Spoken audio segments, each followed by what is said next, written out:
I'm Peter Apple, and this is the Just Baseball Show. It's Thursday, July 14th, but really this is the Aram Layton Show today because I am so excited for this episode. I made a joke earlier. I really am a prostitute for mock drafts. I will sell my body for more mock drafts. This time of year fires me up. We're going to be talking mock drafts today because Aram just released Mock Draft 3.0 along with our writer Ryan Miller on justbaseball.com, as well as go over the top 10 prospects in the futures game, top 5 hitters, top 5 pitchers. I'm just going to unpack your prospect brain, Aram. So get ready. But before we talk about all that, the big news in baseball today, Charlie Montoyo, the manager of the Blue Jays, was relieved of duties.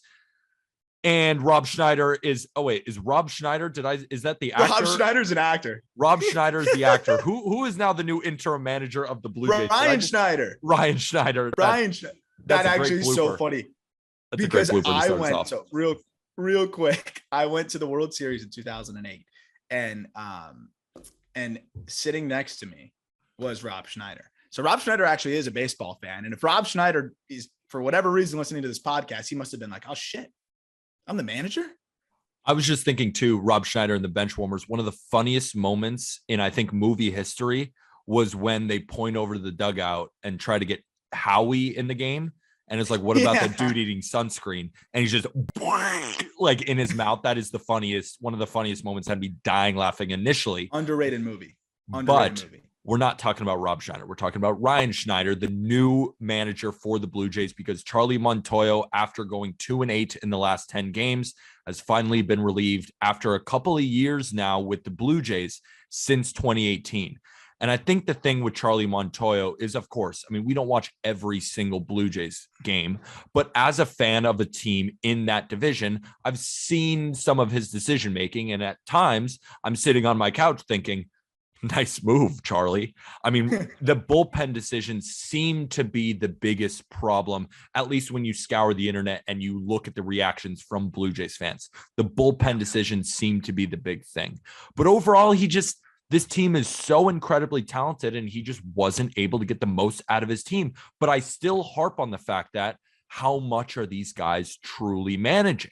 That's my thing there too. We've seen some managers now get pulled. I mean, Joe Maddon was fired from the Angels. How have the Angels done since then? But then again, Joe Girardi got pulled from the Philadelphia Phillies, and now the Phillies are doing much better. So it's tough to gauge, but maybe this will be the jumpstart that the Blue Jays need now with a fresh new face. What's your take on the whole situation?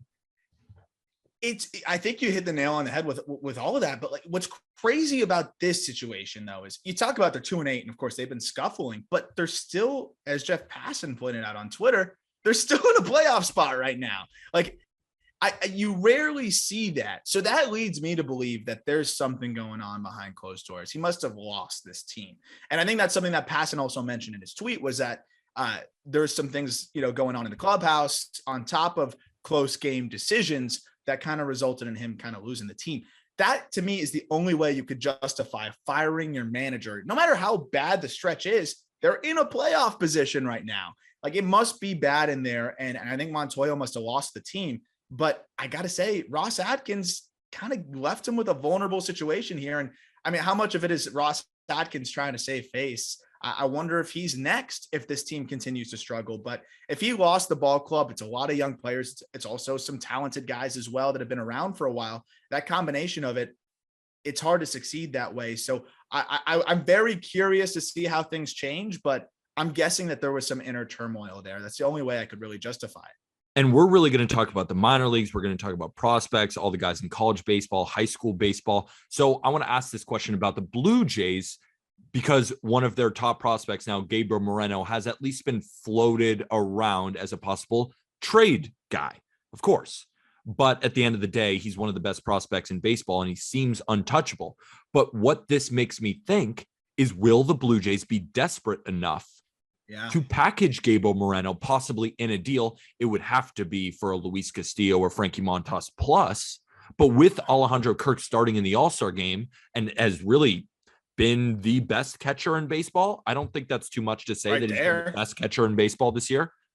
Do you think, and also Alejandro Kirk's not a 30-year-old journeyman who's having this great start to the season. He's another one of their top prospects too.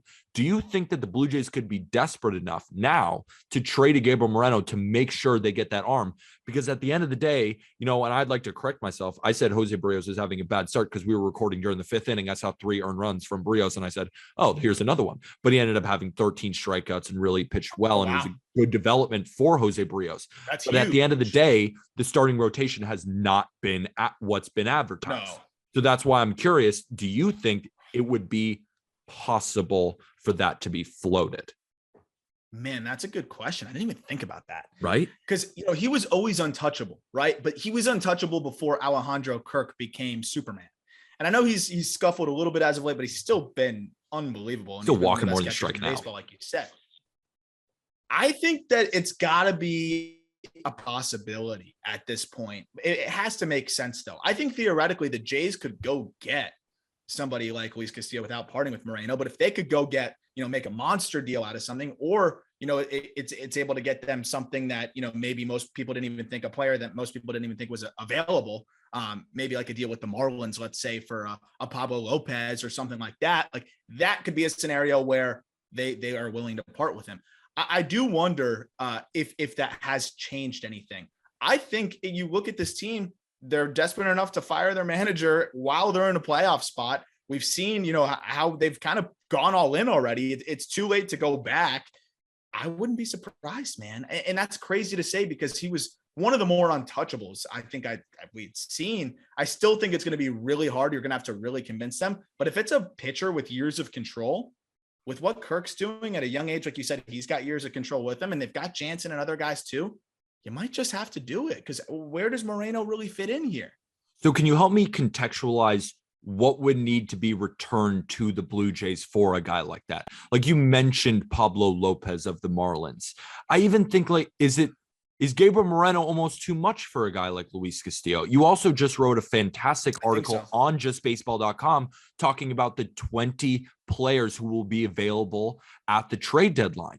You ranked Frankie Montas number 1, but I almost think that a trade with Gabriel Moreno to the A's, that might even be too much for a guy like Frankie Montas. What do you think would need to be the return if the Blue Jays were thinking, yes, this is worth it for Gabriel Moreno?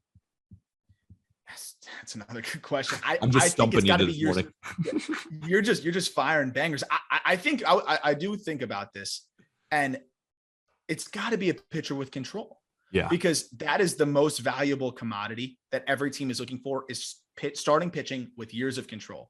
And I think that's the way Moreno has to be the piece that pries away a player from a team that was not really keen on trading that guy. That's why I gave the Pablo Lopez comp. But, it could be the Diamondbacks with, I know they have Varsho and I know they're okay, but it could be the Diamondbacks with Gallen, who you look at the surface, it doesn't really make sense for them to trade Gallen. But if they could get one of the best catchers potentially in baseball and it makes sense, then maybe you can pry him away. I think Moreno is like that prospect that almost is the ace in your back pocket where you're like, oh, this player is unavailable. Well, what if we offered you Moreno? And then the team is like, it's a little different. For the Marlins, I know that would make them trade Pablo. They need catching so bad. Like that's a perfect example. And I'm sure there's other examples across the game where that might make sense. Maybe it's Luis Castillo and somebody else that they're able to go get because they put Moreno in there. Same thing with the A's. Maybe they're able to get Laureano put in there with it or something crazy like that. I think that's got to be the guy, one of the few prospects that you could dangle and you could almost pry away any player that's not fully untouchable. And man, that would really save the Blue Jays here if they want to try to change the tides. And speaking of the Blue Jays, we're about to get into the futures game, our top 5 or our Aram's top 5 hitters and top 5 pitchers in the futures game. And I'm curious if you have a certain Blue Jay in your top 5 when it comes to pitchers, because I know that there's a very talented one pitching in the futures game. Let's get straight into your top 5 pitchers. Who's at number 5, Aram?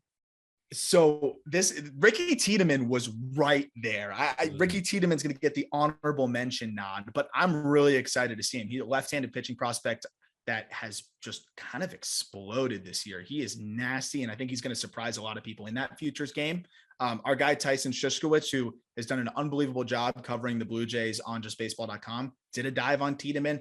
That's a guy who I think is going to kind of be untouchable for them. Looks nasty. And again, I think they'd almost rather, in some ways, maybe keep Orelvis and Tiedemann, and maybe you just trade Moreno instead. That's the crazy thing. But number 5 for me is Jack Leiter. And it's crazy that Jack Leiter's 5. Part of that is a little bit of the early struggles. He's still so talented and has, struck out guys in bunches. But I think more it's a testament to how good the other 4 guys are. But Jack Leiter is electric. I think in a 1-inning spurt, everyone's going to want to see this guy throw. I know that the consistency as a starter hasn't quite been there yet, but I mean, you're not leaving your seat when Jack Leiter toes the rubber, right, Peter? You're not going to get a beer when Jack Leiter comes on the mound. You're gonna be watching.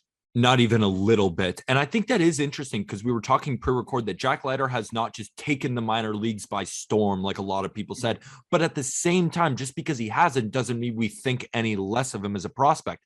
No. What would Jack Leiter, I guess, have to do for you to think, oh, maybe he's not what we thought? I think you'd have to struggle like this for like an entire year, like for like the next season too. I think it would have to blend into next year, because the crazy part is we talked about it before we started recording. I mean, we knew that he was the most advanced pitching prospect in the draft and one of the best pitching prospects we've seen in a while, but I don't know if AA was the right move right out of the gate. Maybe they should have let him get things going in high A. AA is a really aggressive assignment, and he's been struggling with command, 30 walks in 50 innings. He's punched out 62. So, I mean, the swing and miss is there, but he's struggling, to kind of fill it up with the fastball. If he continues to struggle going into next year, then I'll be concerned, because this is a guy who's really smart, obviously has a father who pitched a little bit at the big league level. Jack's got a work ethic. He's really knows himself as a pitcher. So if he goes that long without figuring it out, then I'm a little concerned. But I mean, this is a guy that just came out of college and went straight to AA. That's a huge leap.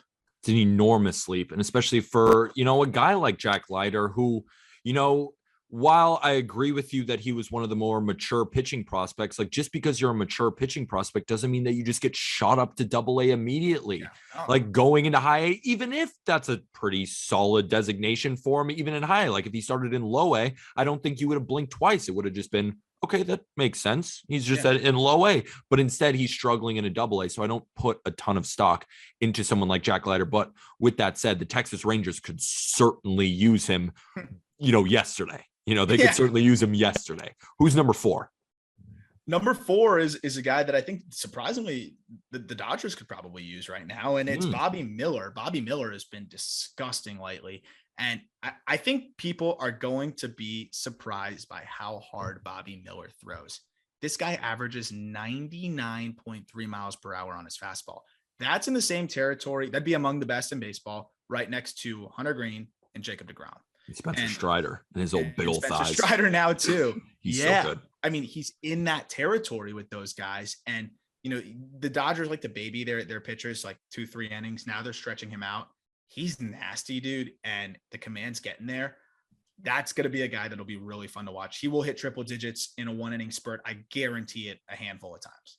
All Dodger fans listening are thinking to themselves, we have the best team and all of these amazing prospects. And then all other fans of the 29 teams are saying, Aram, did you just rank a Dodgers pitcher above Jack Leiter of all people? And at the end of the day, I don't even think it was that hard for you right now, because that's how disgusting Bobby Miller is. He's ridiculous. He just had another insane outing the other day. I mean, when you throw 99 and then you have 3 secondary pitches that are pretty darn good, and he's now starting to command them. The Dodgers identify, the Dodgers develop, and Bobby Miller is just the latest example. The guy is a physical specimen. Absolute physical specimen. Who you got at number 3? Taj Bradley. This is a guy I actually got to see in Montgomery. Biloxi, Mississippi. I mix up my very unexciting cities. This dude has one of the best fastballs in the minor leagues. It's one of those that just takes off, high spin, just crazy riding action. And guess what organization? The Rays. Another dude that just was late draft pick, kind of random high school guy that they overslotted, signed away, and he has just been dominant at every stop. And so far this season in AA, as a guy that just turned 21 years old, a 1.70 ERA in 74 innings, 88 Ks, 18 walks. Banger of a slider, fastball that just takes off, and a supreme athlete on the mound. Taj Bradley's gross. Who does Taj Bradley kind of remind you of when you think about, like, does he remind you of any of these? I mean, you said he's got the banger of a fastball and the slider. I'm like, does it remind you somewhat of a Shane Baz or not really that kind of guy? Because to be honest, I don't really know this guy that well. That's actually not, I mean, it's funny. It's the same organization. Yeah. You know, I think they look for specific kinds of guys. I think there's some similarities to Baz, and but like Baz when he figured it out, like he's so ahead of, which is awesome. Obviously Baz has, you know, a myriad of secondaries that he can kind of attack you with a little bit more. Bradley is still working on that third pitch more, but I think he is pretty similar to Baz with the riding fastball and the slider that is just disgusting, and the athleticism on the mound. The only difference is he doesn't pack as big of a lip, but I mean, the Rays are in business pitching wise. That's why I can't get behind those guys. You know, when you're deciding between Grayson Rodriguez and Shane Baz for the best pitching prospect in baseball, who can stand on the mound with the biggest dip in their mouth? I mean, it's sometimes you have to be able to separate them sometimes. And I know that Shane Baz, big old lip in his mouth, you know, at least he's focused, right? I don't know if Grayson's as focused. Should that be a PED? It should be something. Who you got at number 2?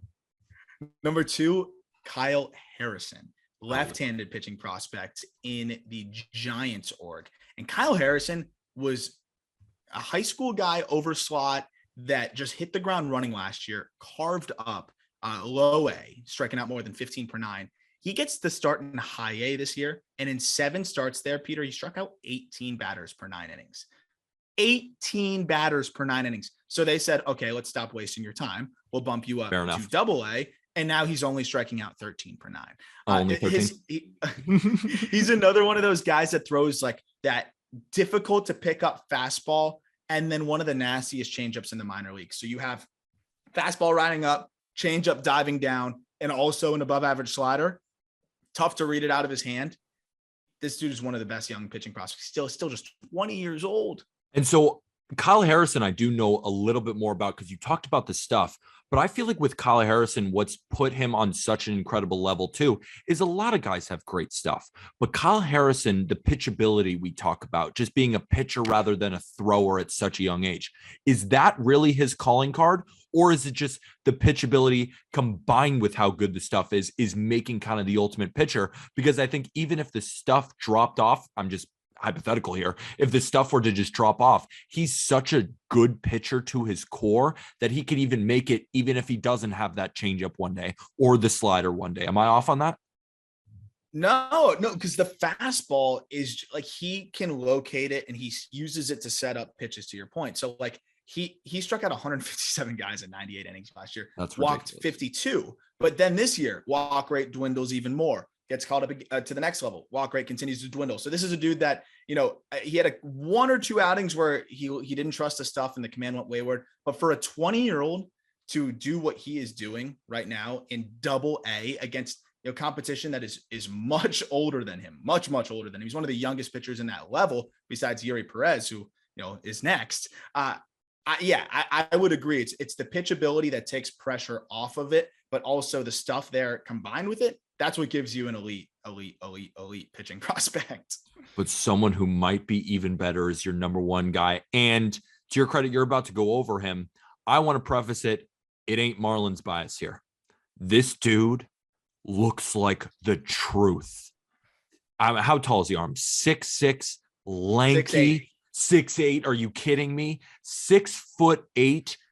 Sort of reminds me of Sandy in just the way that he looks like a horse. There.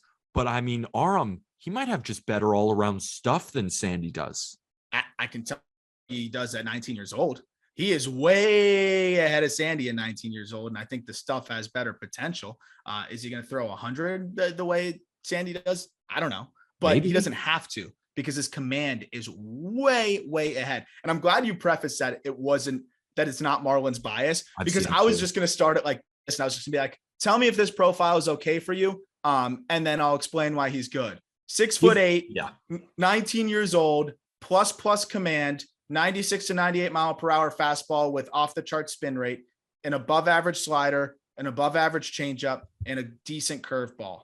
How does that sound to you for a guy in Double-A walking 2 batters per 9 while striking out nearly 13? You know what it shows me? That he's one of the best overall pitching prospects in all of baseball. And another thing about Yuri Perez is that, it's one thing to hear from you, and it's one thing to hear maybe from another person in the Marlins organization or something. But you look around, like just look up Yuri Perez articles. Just look up any time anyone sees him in person. I even hear like a Keith Law talk about him or some other prospect guys. It changes their mental. They almost say, "Oh my dear Lord, watch this man pitch." And I don't mean to go crazy here, but I think it's not unfair to put him in the same breath as a Grayson Rodriguez of the Orioles, as a Shane Baz, like that level of potential ace caliber, phenomenal prospect.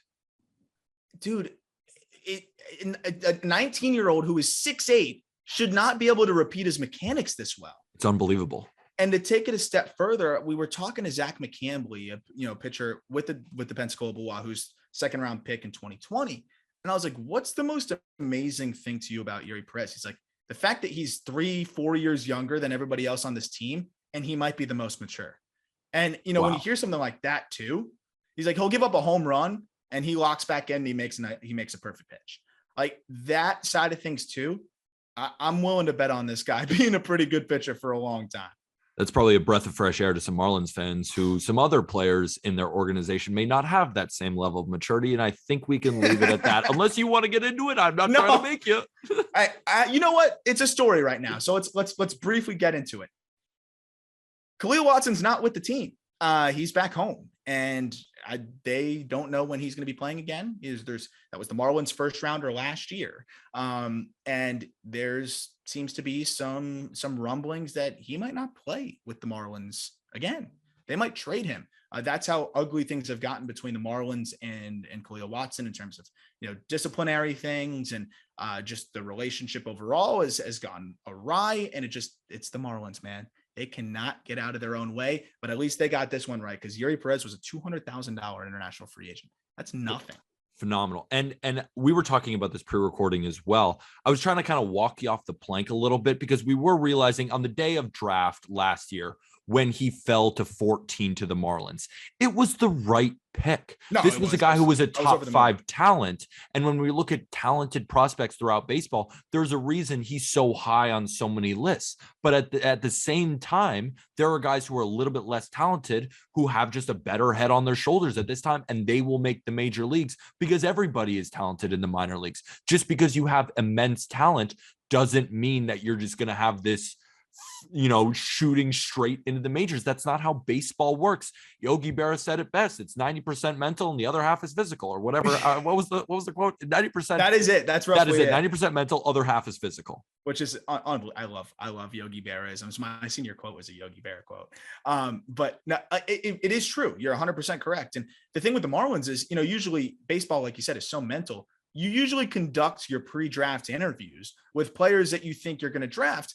They didn't talk to Khalil Watson, because why would he fall to them? He was supposed to go top 5. He went, and speaking of mock drafts, which we're going to get into, I had him at 3, going 3rd in that mock draft.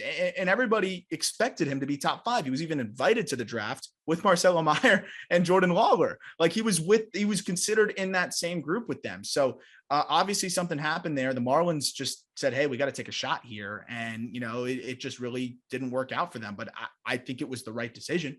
I would have been more upset if they didn't do it. It's just unfortunate. It just seems like it's always the Marlins. Does seem to always be the Marlins at some point. Let's break into the hitters. Let's get you on a happy note now. We talked about Yuri Perez, which got your insulin levels raising, and then Khalil Watson just dropped him off the face of the planet. Let's get him back up here. Let's talk about your top 5 hitters. Is there an honorable mention that you feel like has to be mentioned, kind of similar to Ricky Tiedemann with the Blue Jays? Was there an honorable mention that you thought, we have our 5, but man, this dude's awesome? Yeah, I go Robert Hassel III. So much fun to watch. Padres. Great hitter, just well-rounded ball player. And Zach Veen. I mean, it's crazy that Zach Veen's not going to be in this top 5 here, but Zach Veen, I think he's on pace for like 50-something stolen bases. We know the kind of power potential he has. he is incredible. I know that's one of Jack's favorite prospects. I'm actually period. surprised he didn't make your top 5 for the Rockies. I mean, this guy could be kind of the new Charlie Blackmon, but even better than Charlie better. Blackmon. Yeah, no, he could be a legit superstar. The only reason is the guys ahead of him are either already hitting at a higher level or have a little bit more, in terms of the projection, which is saying a lot because Zach Veen has the projection to legitimately be like a perennial all-star. But as I go through the next 5 names, they'll be like, ooh, yeah, it's kind of tough to squeeze him in there. But Zach Veen, I'm really excited to see him too. What about your top 5 now? Top 5 hitting prospects in the futures game. Aram Layton, who's at number 5? Number 5 is Elly De La Cruz of the Cincinnati Reds.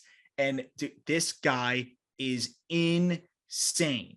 Switch hitter with plus speed, plus raw power, plus arm. It's plus everything. Wow. Except for the hit tool, which has already improved drastically. His strikeout rate has continued to drop as the year's gone on. He is leading high A in almost every single statistic. 20 home runs, 28 stolen bases. He's hitting 303, 361, 610 this year.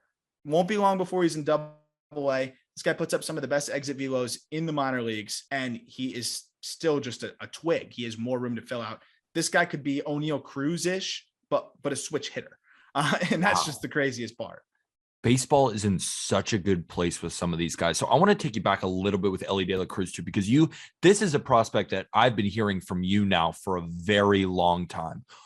And maybe this is a question that's maybe a little bit too tough to answer because there's just so many things that can happen.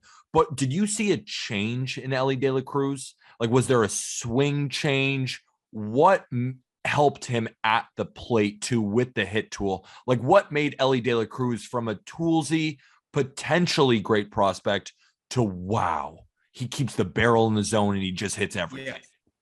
Honestly, like that's the thing is he really did a good job even then of like keeping the barrel in the zone. It was swing decisions. And now he's making much better swing decisions. He was so good and so quick and so powerful that I felt like he swung at everything. He just, he was just eating complex league pitchers alive. In low A, he struggled a little bit with expanding the zone. And then this year, just way better at just commanding the strike zone, not chasing the high fastballs, not expanding the zone to the breaking balls in the dirt. And, when he gets something he can handle, he just doesn't miss mistakes now. So it's really just been approach dependent and he just continues to mature, which is awesome. Phenomenal. Who you got at number 4? Well, you'll like number 4, Anthony Volpe. Anthony Volpe still hanging in there.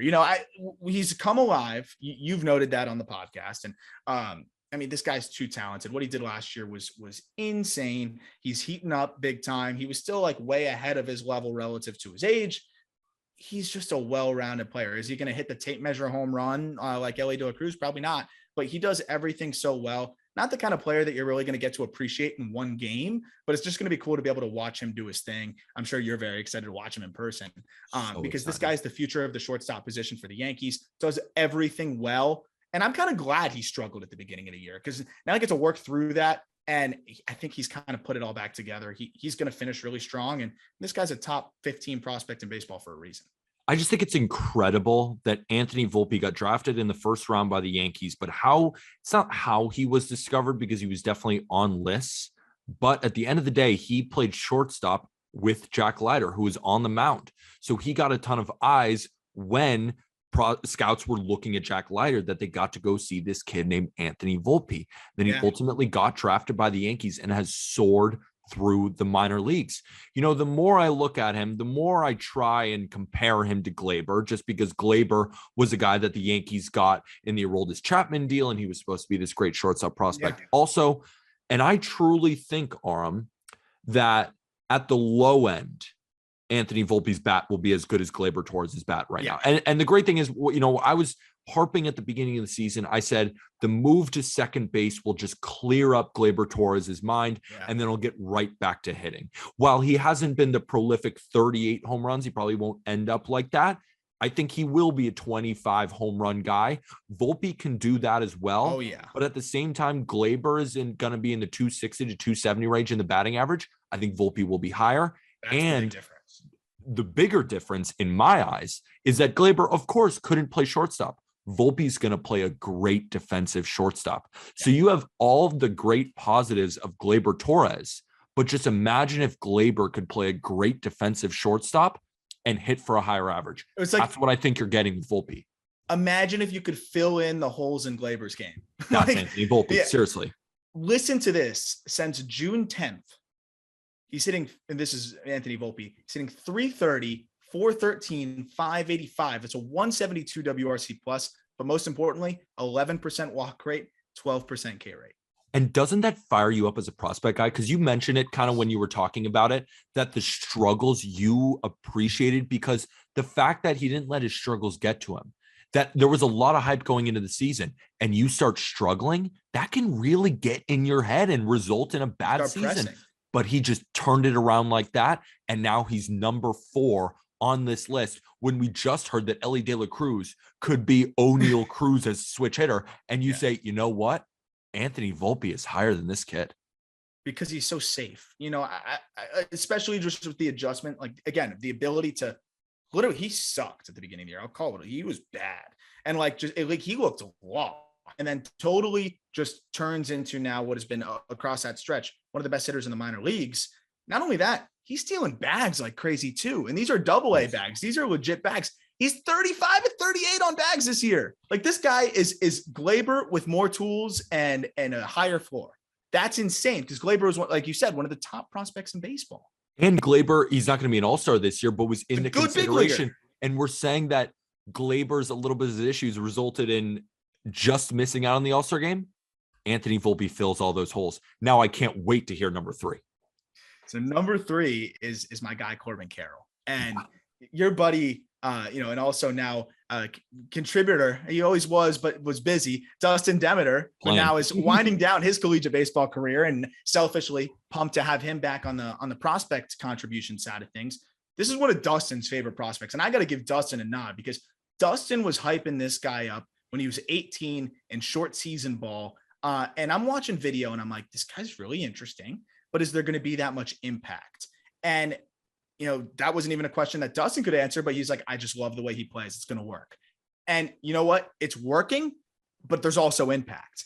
Yeah. This is one of the fastest players in the minor leagues. He's 70 grade runner. He's one of the most advanced hitters in terms of, making adjustments pitch to pitch, using the whole field. But now he's sneaking in more power. 16 home runs in 58 games in AA, 2 more home runs in 2 games in AAA. So already 18 home runs in 60 games this year, 20 bags as well, hitting over 300, walking at a good clip. Plays elite center field. The Diamondbacks have a really good outfield situation kind of coming up in the future here between Alek Thomas and Corbin Carroll. I think you could pretty much put Volpe and Corbin Carroll right next to each other. To me, they're kind of 3A and 3B. But I lean just Corbin Carroll because I think he's just one of the safest prospects in baseball, and I just love his game. Hearing Dustin talk about Corbin Carroll, and I don't want to misquote Dustin, I'm actually going to give him a call after this, but I was just talking to him the other day. And the way he talks about Corbin Carroll, the fact that you can dream on this kid, the fact that he could hit over 300 with 25 home runs, play a Gold Glove caliber center field while also stealing 25 bags. He just said the possibilities of this guy, he's so high floor, but at the end of the day, like, his worst is going to be an above average big leaguer. Like, that's the worst Corbin Carroll version you're going to get. But the dreaming part could be one of the best overall players in baseball. And I think, again, don't want to misquote him. If I asked Dustin, gun to your head, who's your favorite prospect in baseball? I think he'd say Corbin Carroll. I think he would say Corbin Carroll too. And you know what, dude? You look at prospect lists across the industry, Carroll's breaking into the top 5 now in a lot of publications. And in our midseason update, he's going to be up there. But I agree. I think Dustin would say Corbin is top 5. And Dustin take him over everybody. I think played 5 years of college ball, was drafted out of high school. Like, he knows the game. And I think, Dustin is kind of a grinder type. And I think he identified with Corbin Carroll with that, like, smart hitter, makes adjustments pitch to pitch, except Corbin Carroll is a 5-tool freak. And that's the craziest part, is Corbin Carroll should be a slap hitting leadoff hitter. But instead, he has every other tool in the shed too. For such a small, compact guy, it's pretty amazing. He's a guaranteed above average big leaguer. It's like the safest thing in the world, I think. And I never say that about prospects. Who the fuck could be number 2 now? Gunnar Henderson. There we go. Freaking Henderson. I can't be more in on Gunnar Henderson. What this dude is doing this year is I just can't believe it. He turned 21 14 days ago. So happy belated to Gunnar Henderson. He's in AAA, Peter. He's in AAA at 20 years old and mashing there. He has started the year in double, hit 312, 452, 573 with 8 homers and 12 bags, and was walking more than he was striking out as a 20-year-old in AA. Gets bumped up to triple, has hit 5 home runs already, walking at a 16% clip, nearly getting on base at a 400 clip, and plays good defense at shortstop. If he moves to third, he'll be a Gold Glove caliber defender there. Left-handed bat, makes some of the best swing decisions I've seen. I mean, the guy doesn't chase. He crushes mistakes. There's almost no hole to poke in his game. I really look at him and I'm like, this is another dude that is safe, but with the upside power-wise that I think you could really count on this guy being one of the best infielders in the game if it works out, and I think it's going to. And he could debut at 21. What's the difference between him and Bobby Witt? Speed. That's it. Bobby's just got a little bit more speed. Bobby's got more speed. Gunner's a better hitter. So like, that's the thing is I can actually say Gunnar Henderson's better at something. Gunnar Henderson is a better hitter, more well-rounded in that regard. Obviously Bobby's got power, like crazy. I don't think Gunner's power is that far off. I mean, this guy's mishitting home runs the other way, but I mean, they're closer than a lot of people might think. I think that's a great question. Orioles fans must be rejoicing. We were just talking about how amazing Grayson Rodriguez is going to be. Of course, he's been hurt. Orioles have now won 9 in a row. We're recording right now around 3:50 p.m. Pacific time, 6:50 where Aram's at in Florida. So I think the Orioles are playing the Cubs again today. It's Justin Steele facing Spencer Watkins. The Orioles could win their 10th game in a row, go a game above 500. The window is opening. And you still have so many good prospects in that system. Orioles fans, the drought could be over very soon. And you're looking, and then we're about to talk about the mock draft stuff. They have their number 1 overall pick at the end of the day, so too. Annoying. Orioles, man. I mean, first of all, just this AL East is about to be so loaded. They might have to just break up the division at some point because you might have the 5 best teams in the American League all in the same division. They should just reshuffle, actually reshuffle. The central divisions can kick rocks. I think we should trade the Royals for the Blue Jays and then trade the Rays for the Rangers and just kind of mix it up out there. I would love that. I would love that. Because it really is crazy. Dude, I mean, sometimes Aram and I, when we start talking prospects, we can start getting a little bit crazy. But at the end of the day, Aram, I don't think that you've been that crazy in your analysis. Like, I don't think you've been too hyperbolic too much. Sometimes I can get too much. But at the end of the day, no one, I think, is going to disagree with what you're saying, which is the crazy part about it. Who in the world could be number 1 after all these guys? The muscle hamster, Francisco Alvarez, who talk about a wonderkin. 20 years old in AAA. That is even more insane. He saw Gunnar Henderson and said, let me one up you. What he is doing as a catcher is just so impressive. In AA at 20 years old this year, hit 18 home runs in 67 games, hit 277, 368, 553. He has the offensive upside to be one of the best hitters in the game as a catcher. Where do you get that? Where do you get that kind of ability? I mean, I would argue potentially even more offensive upside than Adley Rutschman, just because of how impactful he is at such a young age. He walks a ton, and then he's not going to be the defender that Adley is. He's not going to be as good behind the dish, but he's still average at least behind the dish. But you're talking about plus raw power, an above average field to hit, and ability to defend. To be 20 years old in AAA is just unbelievable. And Francisco Alvarez is very quickly becoming one of the best prospects in baseball, and has a strong case at being the number 1 prospect in baseball in our midseason update. I think if you ask Mets fans, we're going to give you the number 1 prospect in baseball. What position do you want him to be? I think they'd even say catcher. This is a match made in heaven. The Mets, you look around the diamond, you could say third base would be an issue. at least right now on the big league roster. Yeah. Eduardo Escobar hasn't been great. JD Davis has a very hard hit rate, but it's not freaking going anywhere. But they do have Mark Vientos and they have Brett Beatty. So at least at third base, there's more reinforcements coming. But when you look at the catching position for the Mets, Thomas Nido is not that guy. James McCann doesn't seem to be living up to that contract that they gave him. And Patrick Mazeika, sweet hair. Yeah. Yeah, he's a baseball player. He's a baseball player. He's a baseball player in the major leagues. Congrats. That's awesome. I'm not even being sarcastic. That's awesome. That's my analysis of Patrick Mazeika. Yeah. But Francisco Alvarez could be not only the best catcher in baseball, but fills such an important need for the New York Mets, who are a damn good baseball team right now.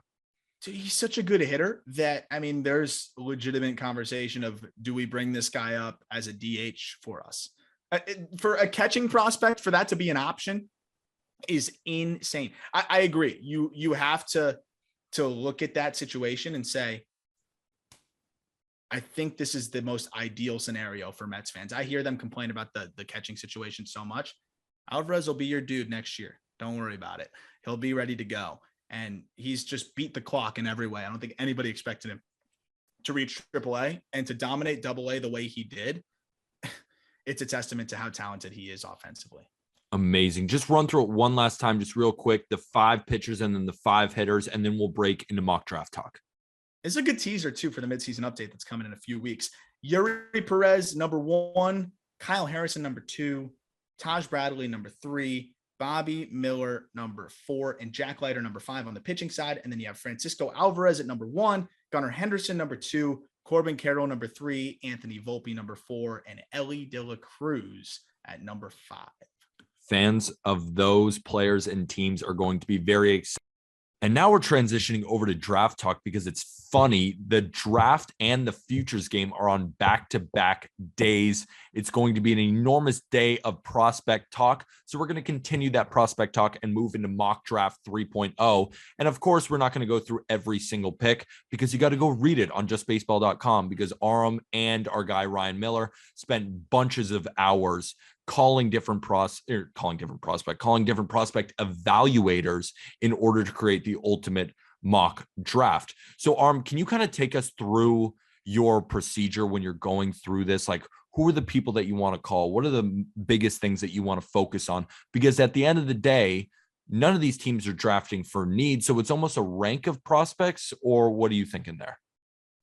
Yeah, it's tough because you want to, I'm always so used to evaluate player, rank them in a top 100 manner. The mock draft is so different because it's like, even if you think a prospect is better, a draft prospect's better than another draft prospect, doesn't necessarily mean they're going in a certain spot, right? So draft rankings and a mock draft are like 2 totally different things. And so, talking to as many people as we can, whether it's other publications and people I trust there, scouts out there that I'm lucky enough to have some contact with, and even like some players who just are connected there, agents and things like that. Agents obviously are the most plugged in. The more agents you can talk to, the better.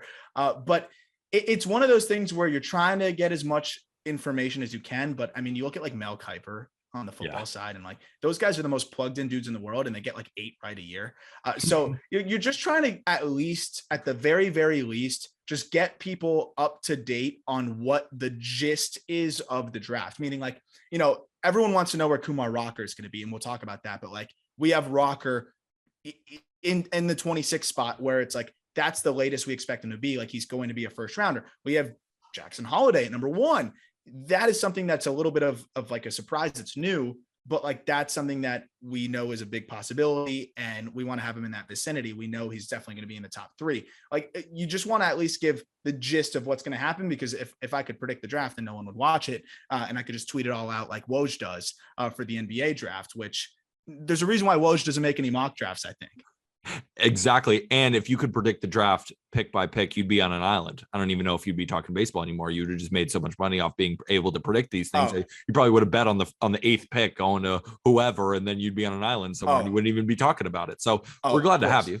We're glad to have you. Let's talk about a guy who I noticed, and this is one of the more interesting arms. It's Landon Sims. He's a guy who has some reliever risk, of course, because he was a big time reliever in college, but went into the rotation this year and was phenomenal in the rotation over there. So I'm kind of curious because in the old mock, at least the one that Ryan did, he went to the Red Sox at number 24. And again, it's not just that it's because the Red Sox, but he was legitimately in the first round. Now in this new mock, he's kind of slid in the compensation picks. I'm curious, was there anything that took you off Landon Sims? It's almost just curious by nature because I enjoyed watching him on the college circuit so much. He's good, man. He's really good. The Tommy John surgery is just a little bit different than there's a lot of Tommy John guys in this draft. And some of them are high school dudes that I think are going to go ahead of him. It's more the idea that Landon Sims was a reliever, like you said, goes to the rotation and then his arm blows out. And there's this like concern of just, does his arm blow out because he went to the rotation? Was it just happen to be the timing of it? Can he be stretched out? Is he a reliever? Is he a starter? I just think there's a little bit too much question as to whether he is a starter and can be stretched out. Like you said, I mean, we watched this guy shove. He was good as a starter when we saw him, and he was nasty as a reliever, but there's just not enough to work with there. I could see him going earlier. A team could feel really confident and take him. I just look at the situation there, and I feel like some teams might just be a little bit wary and let him slip to 37. And speaking about another pitcher kind of in that same boat, who I just think the world of when he gets healthy, and I think he's going to end up being the steal of the draft, Peyton Pallette out of Arkansas. I think this guy is such a phenomenal pitcher, and that once he gets healthy, teams are going to be kicking themselves that they didn't draft Peyton Pallette. Really, I mean, I think when healthy, this is the best pitcher in the draft, and I think that that's how he should be drafted. But at the end of the day, we're going to talk about some of those, so I don't want to give them away yet. But Peyton Pallette, what have you heard? Dude, it's funny you mentioned him because I was thinking about it, and I'm like, he might not make it to 31. But at the same time, there's not that much rumblings on him. I know. When I'm reaching, there's nothing negative, but there's not that much helium or hype there. Sometimes that's a smokescreen. Maybe everybody's interested in him and they're trying to hide it. Maybe there's one team that's really interested in him. They're trying to hide it as well. If the Rockies get him at 31, that is a huge get for them. Cause I agree, man. I mean, between the fastball in the mid 90s and the curveball, which is over 3,000 RPMs, he has as much upside as anybody. If people want to still try to prioritize the size thing, he's 6'1", 180. That might be a factor, but I think we've seen now time and time again that you can be short and succeed. And now a lot of teams actually like that low release point. I agree with you, Peter. I think Pallette could be one of the steals of the draft, but I think he could fall there. How tall is Spencer Strider? That's more just like a sarcastic comment, as if like how much really does size matter, at least height. It's great if you are tall, but then I'll ask, how's Forrest Whitley doing? Yeah, not great. Not great. That's all I got to say.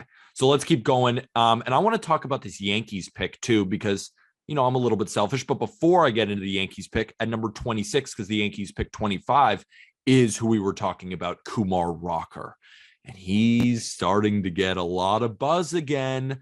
I'm curious if he could end up even going higher than 26, but you have him going to the White Sox. Again, so tough to gauge, but the draft is coming up. Do you think that when you put him at 26, do you think there's a higher probability he goes higher or higher probability he goes lower? Higher. I think this is the bottom. I wanted to play it safe because I don't want to have, because I've heard everything from 12 to 30, but I don't think he slips past the White Sox at 26. And especially it's really the problem with this is it's all dependent on like medicals and apparently it's better than it was last year, but even then it's like still a little restrictive, and some teams feel better, other teams don't. I look at the White Sox though, and I'm like, there's no way he falls past them. They need a guy like him, and I think that's a perfect get for them. But I could make the case for the Red Sox to take him at 24. There's been rumblings of their interest in him. You can make a case for the Blue Jays at 23, though. They may want to steer clear of some injury-prone arms. You can make the case for the Cardinals at 22. Like, there's so many teams that could take a crack at him. And honestly, I think that's the floor for Kumar Rocker is at 26. I think that's the worst, like the lowest he's going to go. And for anyone who is unaware maybe of Kumar Rocker, maybe you forgot that name. He pitched at Vandy. He went number 10 to the New York Mets and ultimately didn't sign due to those injury concerns. But now he's back. He's been pitching in the Frontier League, and he's been up to 99 miles an hour once again. But this is a guy who's thrown a lot of innings now. But if that arm is healthy, he could be a frontline starter when it's all said and done. And there's nothing more valuable in a draft than a frontline starter that you can draft in the first round. That's why I love Peyton Pallette so much. But let's just break into the Yankees pick quickly, because I think it's interesting. You know, we talked about Anthony Volpe. We've spoken about Oswald Peraza. The Yankees drafted Trey Sweeney in the first round last year, but you have them taking another shortstop, Peyton Graham, shortstop out of Oklahoma, a guy we talked about in our college baseball episodes, a guy that we saw in the College World Series, crazy talented. And I just kind of want to throw it over to you, not exactly to talk about just like what the Yankees are, but just about the fact that in baseball, you draft the best player available more often than not, rather than, oh, you know, we have some shortstops, why would we take another? So I just hoping you can kind of contextualize that for people who it's like, well, my team needs a catcher, but we drafted an outfielder. Why? Yeah. Because again, you made a great point. And that was a question I got a lot on the stream I did with Bleacher Report earlier today, which was, it's just, you're taking the player that you think is going to develop into a good big leaguer. So many of these guys don't develop into good big leaguers. If you draft by positional need, you're going to handcuff yourself. And like, you can't have too many shortstops. And I look at Peyton Graham, and that's a guy that power is already tapped into, has a ton of physical projection still, hit 20 home runs last year and has projection for more physicality, could be a 30+ home run guy. Some swing and miss concern, but I think the Yankees are the perfect organization to develop him. And the Yankees are really good at identifying those guys and developing them. Now, Austin Wells had some swing and miss concern, has really started to hedge that and looks really good. Trey Sweeney had some swing and miss concern, started really slow, now starting to show signs of life. Volpe was not tapping into power. Now he's tapping into power. Like, they do a good job of just developing their guys. And I think this is a perfect candidate for them. I've heard Spencer Jones from Vanderbilt as a possibility there as well, which would be a big shock. But yeah, I think you got to go with the guy that you believe in the most. And I just think that this is a guy that fits the Yankees mold pretty well. Not to mention, they could trade one or two of those shortstop prospects. We don't even know. We know Volpe's not going anywhere, but who knows where Peraza could go. Very true. I also want to talk about another guy who's been shooting up draft boards. I'm just looking at him right now, because when I was going through this mock draft, this was the guy who I thought to myself, I don't know much about Robbie Snelling, who's now going 19 to the Oakland Athletics out of McQueen, Nevada.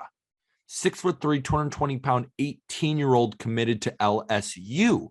And LSU has been a college that can definitely take him, because, you know, they just got the Twins pitching coach. You know, it seems like now they're getting everybody and they're creating a super team over there. But who is this kid?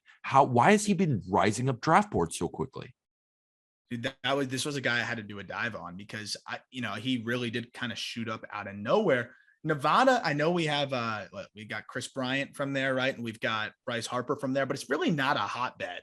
It's not a place that produces a ton of first round talent year over year. And so oftentimes guys get under scouted out there.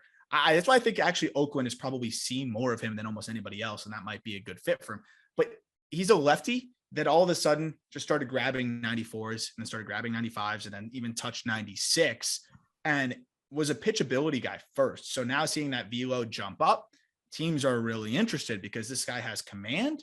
He's got the build. He's 6'3", 220. He's got a feel for secondaries a little bit.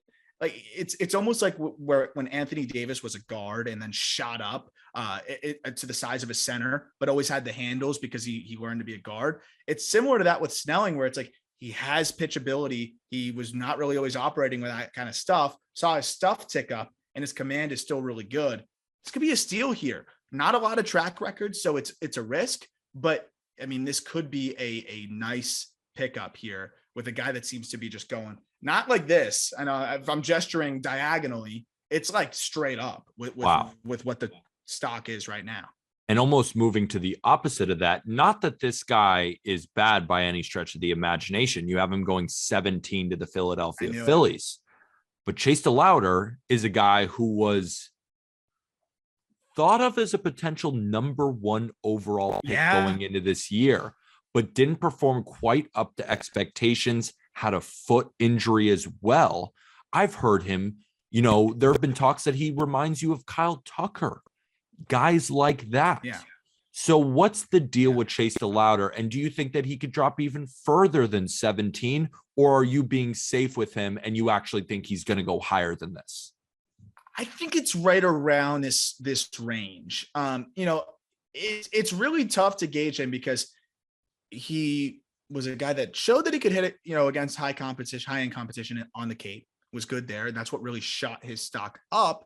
Then has that opening series against the Florida State Seminoles and got blown up. You don't want to draw conclusions from one series, but it wasn't even really competitive. And even like his BP rounds after that looked a little bit, wonky. He just seemed in his own head. Then after that, he went off, though. He did start to hit really well, and then unfortunately breaks his foot sliding into second base, which kind of cuts things short. So he's just a unique, kind of tough case here. I still think that there's a lot of teams that are going to like him. It's a skill set similar to Kyle Tucker, like you said, 6'5", 235, so maybe even a little bit bigger, above average speed for a big dude, and a good feel to hit and some pop. This could be a steal here, but also, there is some risk. You're taking a guy from James Madison who didn't consistently play high-end competition, but I'll always side with the Cape Cod League performance. I always think that that's usually a very good indicator, and, more so than a series against Florida State to start your season. This could be a steal here for the Phillies with the way DeLauder is looked at points. The two best pitchers in this draft, not just by you, but I feel like every publication has now recognized that Brock Porter, a right-hander out of St. Mary's Prep in Minnesota, and Dylan Lesko, a right-handed pitcher again out of Georgia. Brock Porter is committed to Clemson, while Dylan Lesko is committed to Vanderbilt. You have Brock Porter going 11 to the Mets and Dylan Lesko going 10th to the Rockies. Do you think that they are that close in terms of talent, or do you think that Dylan Lesko is the far better prospect? I'm just kind of gauging there too, because they're right next to each other. Could you have flip-flopped them, or is Dylan Lesko kind of the clear favorite here? Lesko is my clear favorite. I think Brock Porter's helped himself a lot. But watching Lesko before Tommy John, if he didn't get the Tommy John surgery, and I even talked to my former coach, his summer team, they faced Lesko, and he said this guy's just kind of a different level than almost everybody else in his age group. And despite the Tommy John surgery, still the first player off the board in this draft. I think if it weren't for Tommy John surgery, he could have forced his way up into the top 5 or 6 picks if one of those teams wanted to take an arm. Like, he was that good. Unfortunately, Tommy John probably sets him back a little bit, but we know that hasn't deterred teams too much in the past. And I mean, the Rockies would be over the moon to get him at 10. And I think that can happen. I like Porter a lot, but they're kind of similar build, similar size. And Lesko just seems a little bit further along with his command and his stuff. I don't think the Tommy John surgery is going to change much. And I think Lesko is kind of my clear number 1, but they're close now because of the Tommy John. And number 8, I got to say, this is my most shocking one. Tamar Johnson is falling. I know. Why? I know. This was a pure what I'm hearing thing. And again, could be a little bit of just, smoke, because it was all positive on this guy. But apparently, we know how good the hit tool is, but the thing is the tools around that are somewhat limited, right? He's a 5'8", 195-pound second baseman with, slightly above average speed. You're really betting on the hit tool. And apparently he has shown some vulnerability. I mean, again, nothing that would undermine him being in a well above average and the most advanced hitter in the class, but maybe not this almost 70 grade hit tool guy that a lot of people were hoping he would be. He's still a plus hit tool guy, but there's a little bit of vulnerability. And I think that scares you a bit more when you don't have the complementary tools. Could just be a little bit of a drawback heading into the draft, and he could get himself back up there. Makeup is off the charts. I've listened to even conversations that he's had. He sounds just like such a smart player and really has himself together. I could see a team really liking him higher than that, but from what I'm hearing, it sounds like 8 could be a spot. And I think the Marlins are leaning college. That seems to be the report out of Miami, which makes sense. I mean, they whiff on offensive prospects every time, get the safest guy possible. That's why we have Jace Young going to them at 6. Even with a guy like Tamar, I don't know if the Marlins take that chance at 6. And if Elijah Green falls to 7, again, the Marlins aren't taking Elijah Green. The Cubs probably have to take him. So it's one of those things where it's less on Tamar and more just on the circumstances, because I think any other circumstance, the Marlins probably jump at one of Elijah Green or Tamar, and then Tamar probably goes 7 or Elijah Green goes 7. So that could be one of the surprise slips. And right in the middle of all these guys, because we're going to talk about a couple of prospects who I just absolutely love, and I know you do too, at the very top.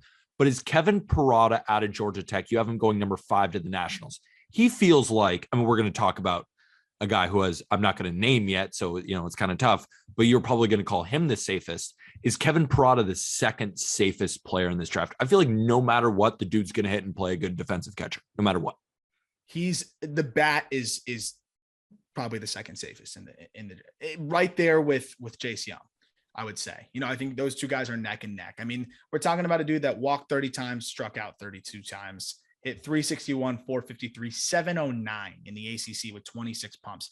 That's as safe of a bat as you are going to find. I would say it's the guy we're going to talk about is number 1 safest bat I've seen. It's insane.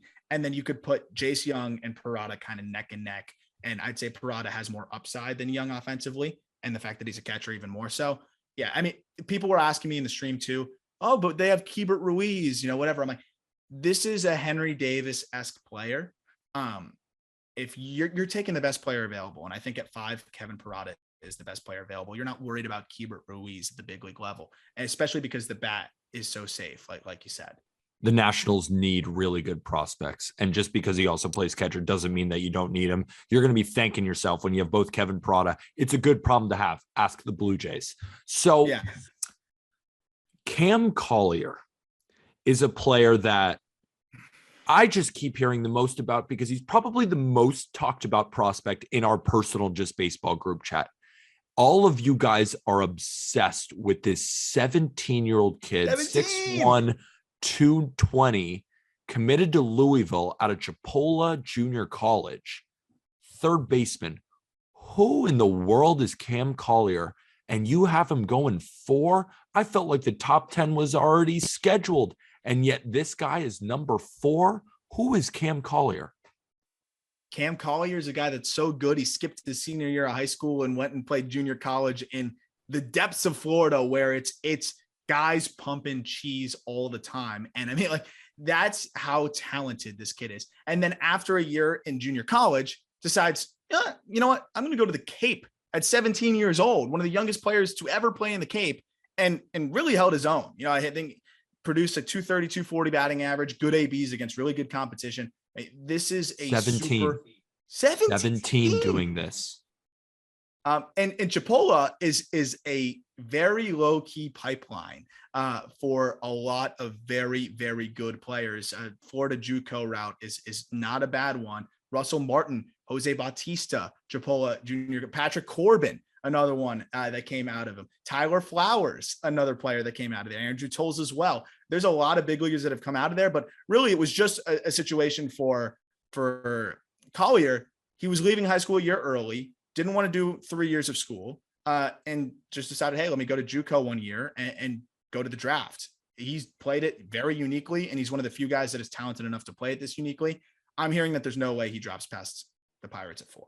So that's what the expectation is. Phenomenal. And this next one, I'm pissed at you and Ryan. Why in the hell is Brooks Lee not going number 1? Dude, Brooks Lee is Alex Bregman if he was a switch hitter. That's the type of player that he is, and didn't bang on trash cans. Think of Alex Bregman with trash cans. That's kind of mean to Alex Bregman because he has been hitting very well lately. And Alex Bregman, of course, is a great player. Don't come after us, Astros fans. It's a joke. Yeah. But what it really means is how good the bat is and the projection of a doubles machine who could lead the league in doubles as a switch hitter. I saw him a while back at Cal Poly, and I watched him set the doubles record. And every single ball this guy hit is through the gaps. The swing is so short. He's got a bit heavy feet. At least that's when I saw him, but I know that he's improved on that as well. And a lot of people think he can stick at shortstop. Is the only reason he's not going number 1 is we're about to talk about him. But is it because that other people have risen above him, or is it that there is some concern that he's a third baseman? I think it's 100% draft strategy. It's just, how do you want to approach this? Ultimately, I think the Orioles are in a position now where they can swing for the fences. And, I think that's where you look at a Drew Jones or a Jackson Holiday, and those guys could be MVP candidates if it pans out. Brooks Lee, what makes him so amazing is all the things you said. I would probably take him if you said you got to pick one guy to have the highest WAR out of this whole group, or I kill you, which is very heavy. I would take Brooks Lee, and just because it's the safest. Several of these guys won't make it. Many of these guys won't make it to the big leagues. Many of these guys might not be great in the big leagues. Like Brooks Lee's the safest. He's going to give me my best chance because this guy does everything well. He's a switch hitter, like you said, tons of doubles. I think has 20 home runs in the tank, 92% zone contact and above average exit velos. Like this is the safest thing you can ever find. They don't really, I love Lee, but I think they want to swing for the fences a little bit. This is one of the best systems in baseball already. And I think that's really all it is, but they could take Lee, which we've seen them do in the past, underslot a little bit, and then go elsewhere. We had Lee going number one in our previous mock. It just sounds like there's more and more rumblings about Holiday at number one. And Drew Jones is going number, or at least in this draft, going number two. We aren't exactly sure. He's got the commitment to Vanderbilt. We aren't totally sold on that yet. We don't know, but at least at the time being, it looks like he will go number two to the Arizona Diamondbacks.